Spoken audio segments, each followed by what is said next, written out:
Good morning students. तर सगळ्यांनी open करायचं आहे लेसन नंबर 14 अप्पाजीचे चातुर्य आणि पेज नंबर आहे 39. आता चला लेसन करायचं आहे. 2-3 लेसन पेंडिंग आहे आपल्या, तर हे ते पूर्ण करायचं आहे. आणि एक्झाम पण येत आहे, रिव्हिजन पण करायचं आहे. सगळ्यांनी रिव्हिजन करा घरी बसून. चला आता बघूया काय आहे अप्पाजीचे चातुर्य स्टोरी. खूप जुनी गोष्ट, मतलब बहुत पुरानी कहानी है. विजयनगर मध्ये तेव्हा कृष्णदेवराय राज्य करत होते. एक बहुत पुरानी स्टोरी है जिसमें विजयनगर, ये एक्चुअली विजयनगर करके हमारे भारत में हुआ करता था, जिसमें कृष्णदेवराय राज्य करते थे. जो राजा थे वहाँ के कृष्णदेवराय नाम था उनका. त्यांच्या प्रधानांचे नाव होते अप्पाजी. उनके प्रधान का नाम यानी मंत्री, प्रधानमंत्री कैसे अपने प्राइम मिनिस्टर मोदी जी, तो वो उस समय राजाओं के प्रधान होते थे जिन्हें मंत्री कहा जाता था. मतलब प्रधान कहते थे जिन्हें अभी मंत्री कहा जाता है. तो वो अप्पाजी थे, उनका नाम अप्पाजी था. मतलब ये स्टोरी जो है वो उनके मंत्री, राजा के मंत्री के ऊपर है. ठीक आहे. तर त्यांचा प्रधानांचे नाव होते अप्पाजी. अप्पाजी फार चातुर्य होते. उत्तरेकडे कलिंग राज होते. त्या राजाला वाटले एकदा आपणही अप्पाजीचे चातुर्य पाहावी, म्हणून त्यांनी कृष्णदेवरायांना निरोप पाठवला. यानी कि उनके ही जो देश था, बाजू में एक देश था जिसका जो कलिंग राज्य था, उत्तर की ओर, मतलब उत्तर के साइड में एक देश था जो कलिंग था, और कलिंग राज्य, सॉरी देश नहीं कलिंग राज्य था. तो वहाँ के राजा ने सोचा, मतलब ये बहुत अप्पाजी बहुत फेमस थे अपने चतुर्य बुद्धिमान के लिए. तो सोचा कि चलो हम भी इसकी बुद्धिमानता का परीक्षा लेकर देखते हैं क्या सच में ये चातुर्य है. तो उन्होंने एक निरोप यानी कि एक लेटर भेजा. तुमच्या राज्यात फार चवदार कोबी पिकतात असे मी ऐकले आहे. मतलब आपके राज्य में बहुत ही स्वादिष्ट और ताजी फ्रेश कोबी उगती है, ये मैंने सुना है. त्यांचा आस्वाद घेण्याची माझी इच्छा आहे. माझ्यासाठी काही कोबी पाठवाल का. तो उन्होंने क्या कहा कि उसका स्वाद मैं लेना चाहता हूँ, तो क्या आप मुझे वो भेजोगे. कलिंग राजाला कोबी पाठवण्याची कृष्णदेवरायांनी इच्छा होती, पण ते पाठणार कसे. त्या काळी आजच्यासारखी वाहतुकीची जलद साधने नव्हती. तो अभी देखो, कोई राज्य अगर किसी राजा से कुछ मांगेगा तो वो तो देने की इच्छा रखता है, लेकिन अब वो राज्य बहुत दूर था. और आज जैसे ट्रेन, हेलीकॉप्टर है, प्लेन है, हम तुरंत 1 घंटे में इधर से उधर उस देश में पहुंच जाते हैं. ऐसा उस ज़माने में नहीं था ना. उस ज़माने में तो बैलगाड़ी मुश्किल से चलती थी. तो वो कैसे भिजवाए, इतने दूर भिजवाते तो सड़ जाएगी भाजी. तो अब उनके सामने कुछ समझ में नहीं आ रहा था. वाहतूक चालायची ती बैलगाड्यांमधून. तभी क्या था, बैलगाड़ी चलती थी. बैलगाड़ियाँ कलिंग राज्यात पोचायला 3 महीने लगते हैं कलिंग राज्य पहुंचने. सोचो 3 महीने में वो भाजी सड़ के क्या हो जाएगी. आपण चांगली ताजी कोबी पाठवली तरी ती कलिंग राज्यात जाईपर्यंत कुजून जातील असे राजाला वाटले. फिर क्या हुआ कि मतलब अगर हम भेजेंगे तो वो एक तरह से फिर उपाय निकाला गया कि हम क्यों ना गाड़ी में, बैलगाड़ी में ही उगाते हुए ले जाए, तो 3 महीने में वो उग भी जाएगी. मतलब जिस प्रकार से खेती हम इसमें करते हैं वैसे ही मिट्टी बैलगाड़ी पे डाल करके, ऐसा उन्होंने समाधान निकाला की ऐसे करके 3 महीने में पहुँचते पहुँचते तक कोबी उग जाएगी. आपली शंका त्यांचा अप्पाजी सांगितली. अप्पाजी म्हणाले त्यात काय अवघड आहे. अप्पाजी ने कहा, सब लोगों को शंका होने लगी, ऐसे कैसे बैलगाड़ी में खेती कर सकते, कैसे होगा. तो अप्पाजी ने कहा, जो मंत्री थे, कि क्यों ये अवघड यानी ये कठीण नहीं है. एका बैलगाडीत गाडीवानांना बसवण्यापूर्वी जागा सोडून बाकीच्या जागेत माती भरा. मतलब एक बैलगाड़ी में जो चलाने की, देखो इस पिक में दिख रहा है जो नीचे वाली पिक है, उसमें आगे बैलगाड़ी में चलाने वाला बैठा है और पीछे जितना स्पेस है वहाँ मिट्टी डाल करके हम खेती कर सकते हैं. खेती के लिए मिट्टी लगता है. त्यात मातीत गोभी भी पेरा, मतलब उस मिट्टी डालो उतने जगह पे गाड़ी में, और क्या करो, बीज डालो. रोज गोबीचा रोपांना पाणी देत पुढे जायला गाड़ीवालांना सांगा। रोज क्या करे, गाड़ी वाले को पानी डालने के लिए कह दे, फिर आगे गाड़ी लेके जाओ। गाड़ी कलिंग राज्यात पोहोचेपर्यंत कोबी तयार होतील। तो कलिंग राज्य तक पहुँचते पहुँचते 3 महीने में कोबी तयार हो जाएगी।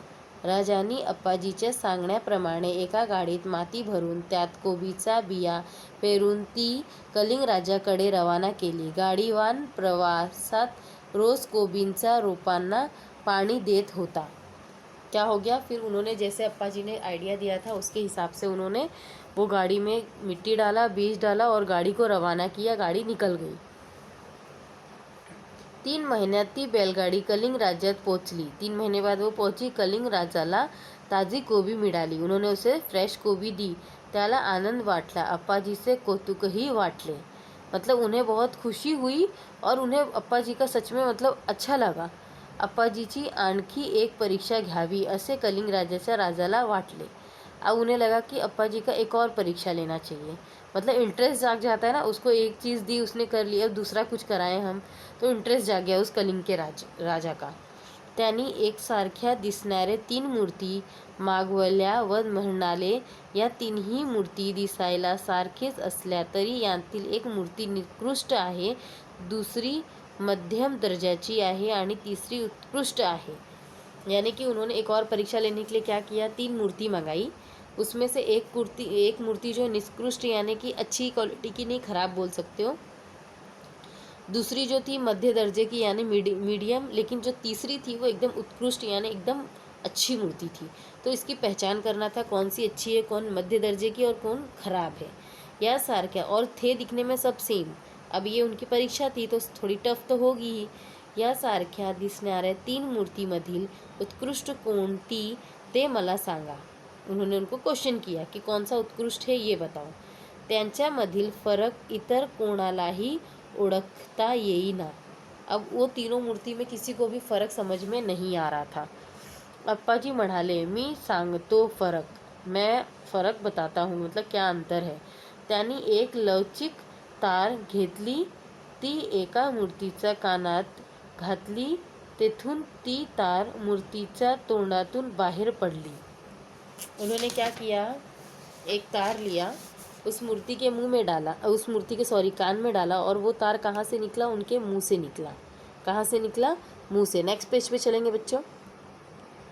तो वो कहाँ से निकला, मुंह से। अप्पाजी म्हणाले, ही निकृष्ट मूर्ति। फिर उन्होंने सबसे गंदी क्वालिटी थी जो कान में डालने से मुंह से निकल गई, यानी एकदम निकृष्ट यानी खराब दर्जे की है। कैसे, अंतर अब बताएंगे वो। नंतर अप्पाजीनी ती तार दुसऱ्या मूर्तीच्या कानात घातली। फिर उन्होंने क्या किया, एक तार दूसरी मूर्ति के कान में डाला, ती तार त्या मूर्तीच्या दुसऱ्या कानातून बाहेर पडली। वो क्या हो गई, उसके दूसरे कान, एक कान में डाला और दूसरे कान से बाहर निकल गई। अप्पाजी म्हणाले, ही मध्यम दर्जाची मूर्ति, यानी सेकंड मध्यम मिडल वाली कौन सी थी, जो कान से डालने पे दूसरे कान से निकल गई। और सबसे खराब वाली कौन सी थी, जो कान में डालने से मुंह से निकली। तिसऱ्या मूर्तीवरही अप्पाजीचे हाच प्रयोग केला। हाच प्रयोग यानी सेम यही प्रयोग किया। कान में डाला उन्होंने, त्याच मूर्तीच्या कानात घातलेल्या तार तिच्या तोंडातून वा दुसऱ्या कानातून कोठून बाहेर पडली नाही। अप्पाजी म्हणाले, ही उत्कृष्ट मूर्ति। उन्होंने क्या कहा कि जो तीसरी मूर्ति थी उसके कान में डालने पे ना वो मुंह से निकला ना वो कान से, यानी सबसे, उन्होंने कहा सबसे उत्कृष्ट यानी सबसे सही जो मूर्ति है वो ये वाली है। अप्पाजीने कलिंग राजाला त्यांच्या प्रश्नाचे उत्तर दिले। अप्पाजी ने क्या किया, कलिंग राज्य के जो राजा थे उसको उनका उत्तर दिया। आपण मागवलेल्या मूर्तीपैकी एका मूर्तीच्या कानात घातलेल्या तार तिच्या तोंडात बाहेर पडली, ती निकृष्ट मूर्ती। एखादा माणूस ज्याचा अफवा ऐकतो त्याचा खरे खोटेपणा पडताळून न पाहता जर तो त्या दुसऱ्यास सांगू लागला तर त्याचे व समाजाचे हित होत नाही, या मूर्तीचा असा अर्थ होतो। अब मैं आप लोग को समझाती हूँ। कहने का मतलब ये है कि जो फर्स्ट दर्जे की मूर्ति थी उसके कान में डालने पे उसके मुंह से निकला। अब कहने का हम कान से किसी के बारे में हमने कभी कोई अफवाह सुनी, अरे ये ऐसा है, और हमने बिना प्रूफ यानी हमने सच्चाई जानी ही नहीं और ये चीज़ लोगों में फैला दी, तो ये क्या है, ये गलत है। अगर कोई चीज़ हमने सुनी है और हम उसके लिए श्योर नहीं हैं, तो वो चीज़ कभी दूसरे को नहीं बोलनी चाहिए। क्योंकि अगर हम ऐसा करेंगे, अगर कोई इंसान सही है और उसके बारे में गलत सुन के गलत अफवाहें फैलाएंगे, तो इससे समाज का हमेशा अच्छा नहीं होता, हमेशा बुरा ही होता है। तो ये सबसे गंदे दर्जे की मूर्ति थी कि हम किसी के बारे में भी कान से सुन लेते हैं और अपने मुंह से कहीं पे भी उसकी बदनामी कर देते हैं। तो ये क्या है, सबसे गंदी आदत है, एक तरह से ये बताया गया है। अब सेकंड देखेंगे। दुसऱ्या मूर्तीचा एका कानातून घातलेले तार त्या मूर्तीच्या दुसऱ्या कानातून बाहेर पडली। ही मध्यम प्रतीची मूर्ती। एखाद्या माणसाचे अफवा ऐकली आणि ती दुसऱ्या कानाने सोडून दिली तर त्यात समाजाचे हितही होत नाही आणि नुकसानही होत नाही। हा दूसऱ्या मूर्तीचा अर्थ। अब इन्होंने क्या बताया कि दूसरे मूर्ति का अर्थ क्या है कि एक कान में तार डाला, दूसरे से निकल गया, यानी हमने किसी की कोई बात सुनी और दूसरे कान से निकाल दी। तो इससे क्या होता है, इससे समाज का अच्छा भी नहीं होता और बुरा भी नहीं होता, दोनों ही नहीं होता। इसके लिए कौन से दर्जे की मूर्ति है, ये मध्यम दर्जे की है। क्योंकि कभी कभी कोई बातें ऐसी होती है, मतलब ठीक है, कोई बातें हम ऐसा सोचते हैं कि गलत चीज़ें हमें सुन के देख के एक कान से सुन के एक कान से निकाल देनी चाहिए, लेकिन कोई हमें अच्छा ज्ञान दे रहा है, वो भी हम एक कान से सुन के दूसरे कान से निकाल देंगे, तो वो तो लॉस है ना, उससे हम अच्छा कहाँ हुआ हमारा। तो अच्छा भी नहीं होता इससे, समाज का बुरा भी नहीं होता, इसके लिए ये मीडियम दर्जे की है। अब देखेंगे थर्ड मूर्ति के गुण क्या है। तिसऱ्या मूर्तीच्या कानात घातलेले तार तिथेच अडून राहिली, ही तिसरी उत्कृष्ट मूर्ती। अफवा ऐकल्यावर जो माणूस दुसऱ्या कानाने ती सोडून देत नाही किंवा लगेच ती दुसऱ्यांना सांगत नाही, तर तिचा खरे खोटेपणी खात्री करून घेतो आणि आपण काय ऐकले ते पुराव्याशिवाय सांगत नाही, तो माणूस उत्तम, हा तिसऱ्या मूर्तीचा अर्थ होय। अब देखो क्या कहने का मतलब था कि एक कान में डालने के बाद ना उसके मुंह से निकला ना कान से। कहने का, अगर कुछ बातें हमने कान से सुनी पर हमने उसका पहले क्या किया, जांच पड़ताल की या खात्री की, यानी कि हमने उसकी जांच पड़ताल की। पूर्वाशिवाय मतलब कि कोई प्रूफ हमें उसका मिला, तो कोई बात हमने सुनी, उसके बारे में जांच पड़ताल करो, उसके प्रूफ मिलता है वो लो, उसके बाद किसी को कहो। यानी कि ये सबसे उत्तम दर्जे की है। लोग सुनते हैं, फिर उसकी जांच पड़ताल करते हैं, उसके बाद में प्रूफ लेते हैं, उसके बाद में किसी को कहते हैं। तो फर्स्ट दर्जे का क्या था कि कान से सुन के मुंह से निकालता है, यानी खाली सुन लिया और किसी को भी बोल दिया, तो ये गलत है। पहले हमें उसका प्रूफ करना चाहिए कि वो सही है या नहीं, जो मैंने सुना वो सही बात है या नहीं।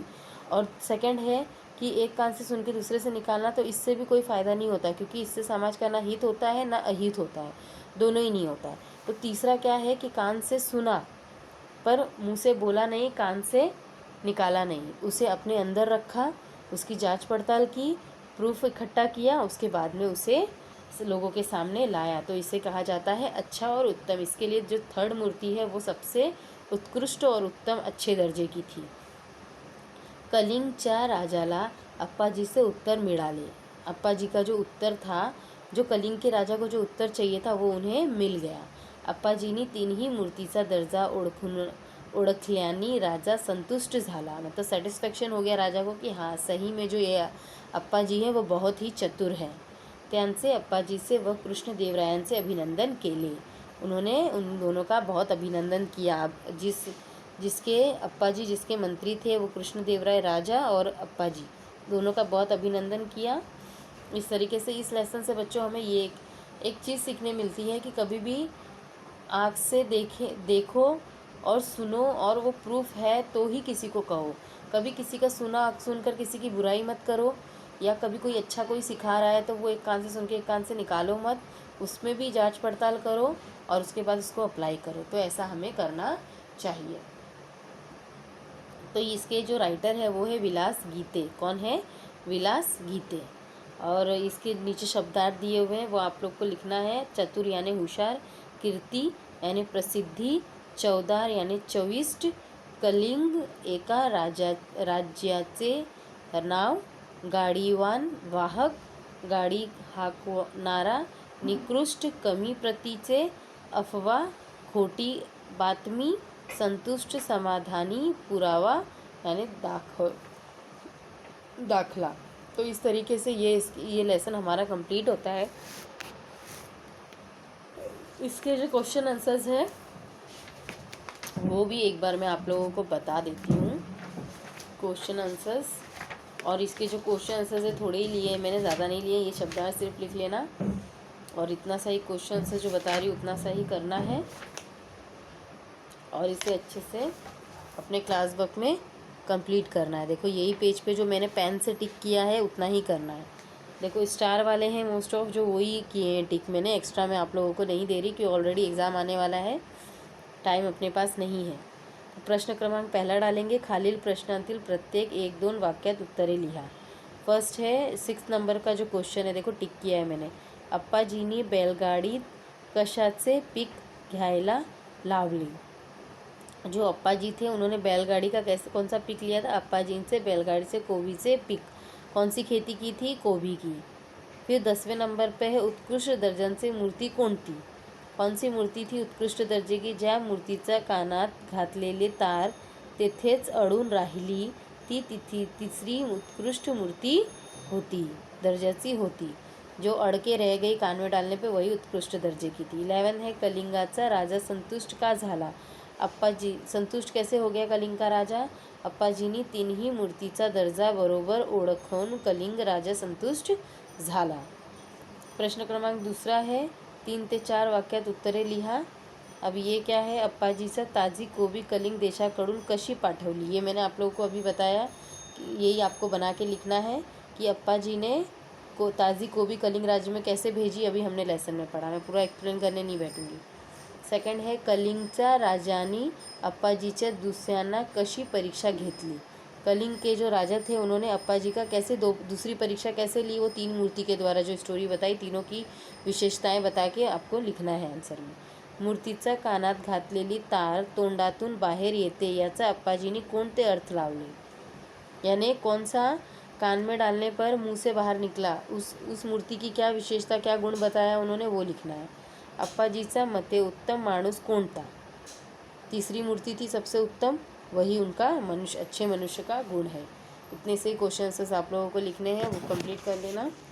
और आप लोग अभी अच्छे से स्टडी स्टार्टिंग से ये करो क्योंकि एक बार भी एग्ज़ाम नहीं हुआ है और एग्ज़ाम होने वाला है, तो सबको तैयारी में रहना है। अभी आपको टाइम टेबल भी मिल गया है, सब लोग टाइम टेबल भी नोट डाउन कर लेंगे और उसके हिसाब से अपने प्रिपरेशन करेंगे। Okay, so bye students and take care.